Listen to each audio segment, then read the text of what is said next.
First thing we're going to do is pull our measurements. I'm getting my height and I'm getting my width for my doors, and I'll leave a little formula to make that a little faster for you guys. Right here, I'm just cutting down my rails and my stiles. Your rails are going to be your horizontal, left to right, and your stiles are going to be up and down vertical. I highly recommend using some kind of wax. I love this feed and wax from Home Depot to kind of slick your tabletop. It'll make it a lot easier while you're trying to run these boards through to create your tongues. Using my combination square, I'm just getting the depth for my tongue. I don't really care about the blade height right here. All I'm worried about is getting my fence the correct depth for my tongue. And so that's what you see me doing here. And shortly, you'll see how I prefer to kind of gradually ease my way up to the height of my tongue as opposed to counting on my combination square. It's just a lot more accurate to me. Either way, however you want to do it, I do recommend checking and verifying, after every 2 or 3 cuts that your blade hasn't just raised up slightly a little bit or lowered a little bit. It'll make a huge difference. You don't want your tongue to be extra tight. You don't want to have to hit it in, but you want it to be snug. Account for, we do have to put glue on there, so you still want it to be kind of a snug fit. And so that's why I'm running through so many times right here, because I'm easing, finding my blade height and verifying it. And once I do that, we can just start rolling. And that right there is what we're trying to achieve. Also, a thing I want to add to, a lot of people swear that you have to put some type of padding or extra cushion on your fence to do this. If you wax it and polish it and make sure you calibrate your fence, you don't have to do that. Before I forget, please, if there's any portion of the bill that you have to wear glasses, please wear them here.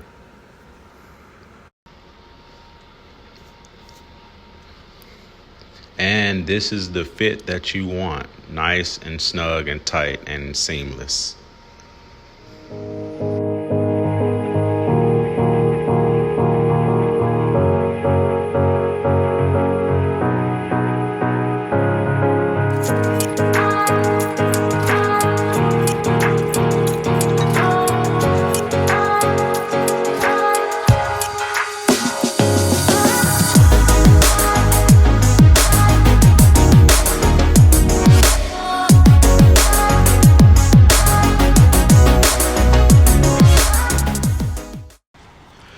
So now that we have all of our rails cut, it's time to figure out what size panels we need. So you're going to insert your rails inside of your stiles, your verticals, okay? And you're just going to mark the bottom of the tongues.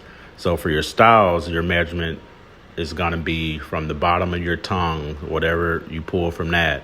And from your rail, you're just going to do from each end of the tongue, and I'd remove about 1/16 of an inch to allow for some cushion. And here we are, I'm just cutting out my panels. Depending on if you're doing stain, paint grade, that just decides the material you're going to use. I'm doing paint, so I'm using MDF.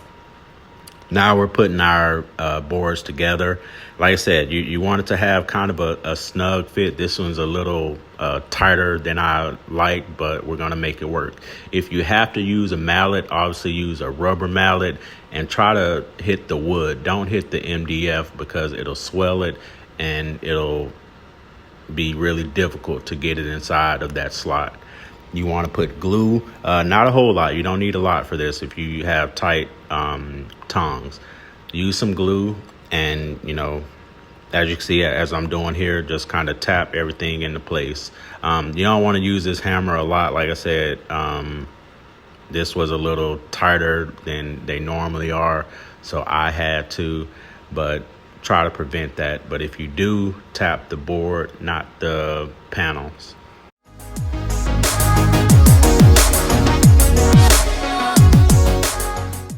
And once you get everything pretty close where you want it to be, this is what you're clamped for. It's important to use your clamp.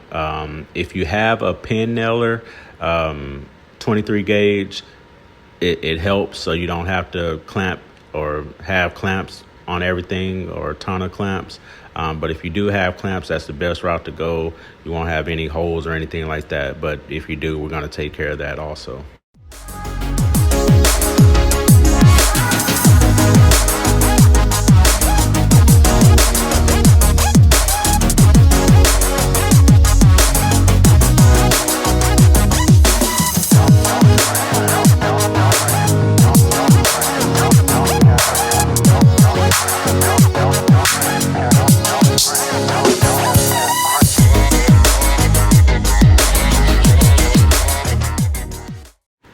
One thing I probably should have mentioned at the beginning of this, whenever you're making your cuts, I try to cut them about 1/2 inch bigger, and then I take it back to my table saw and I trim everything down to size. This is just to help make sure everything's square and, again, make sure everything's the correct size. If you're making a door that's bigger, just try to get it right the first time, because you obviously can't run it through your table saw. So right here, I am using my Kreg hole jig for my hinges. Okay, so when I say I make doors from scratch, it literally is from scratch. And I love that thing. So they're about $30 at Home Depot. If you are making doors, I highly suggest investing in one. They even fit inside of a drill press also. So, but yeah, they're to insert my hinges.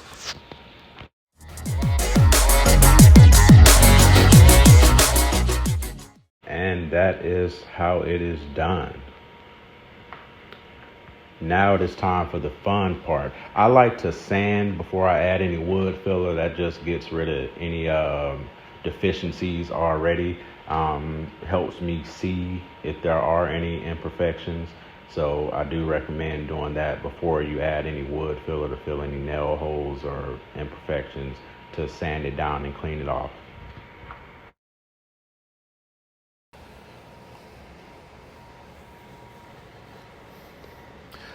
One thing I do want to add with the wood filler, even if your seam is tight where your joints are, I'd go ahead and add a little bit just because we don't have to worry about that. It looks cleaner. Like I said, if it is tight, good. If it's not, then you don't have to worry about if you miss it or not.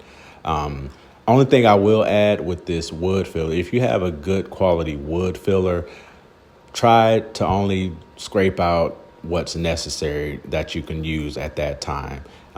Don't dip it. Let's say you have an excess amount in your spackle.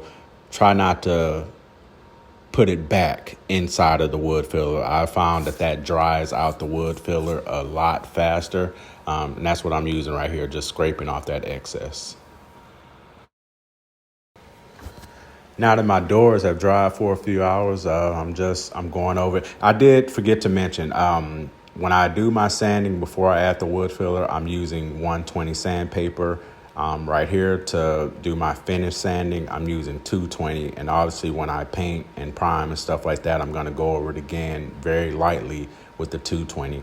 So you can start off, if you're painting, with the 120 and then ease your way up. If you're staining, you might want to, depending on how rough your project is, but you might want to start with a finer grit sandpaper.